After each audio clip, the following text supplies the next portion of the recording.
standing just outside the Great Pyramid right now. Sun's out, a little bit of a breeze, and you can feel the heat coming off the sand. It's surreal seeing it in person. That thing behind me has been here for thousands of years. Look at the size of the stones. Each one is bigger than me. They stack all the way up to the sky.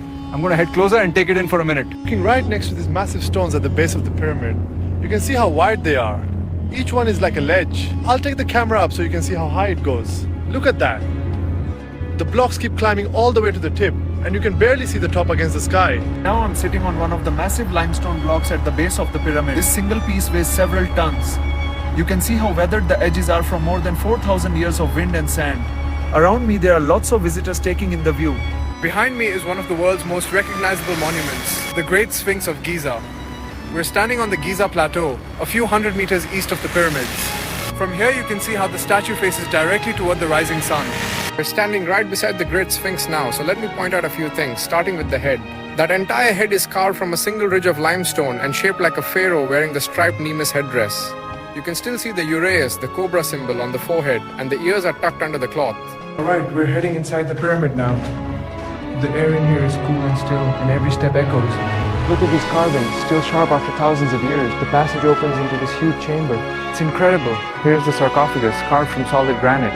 I'm inside the pyramid, and the passage here has been fitted with these holographic projectors. They float the statues in the air so you can walk around them without ever touching the real stone. This one is a seated pharaoh. Every carving, every nick of the chisel, shown as if the artisan just stepped away. You can spin it. I'm inside the pyramid now, and the air feels heavy and still. The walls are covered in rows of hieroglyphs, some of the paint still clinging after thousands of years. This chamber opens up like a stone cathedral. Look at Anubis standing guard here. The air is cool and smells of ancient stone, and these walls are covered in rows of hieroglyphs. Look at this statue ahead, an enormous seated pharaoh.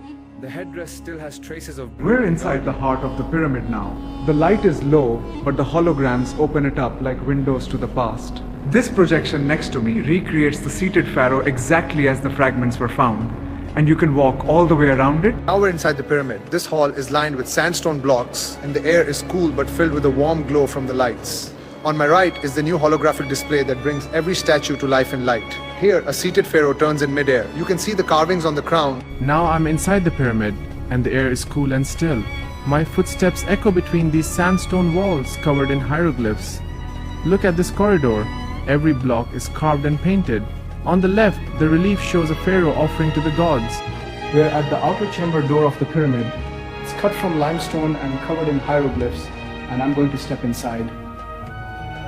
You can see along the walls there are statues carved straight into the stone.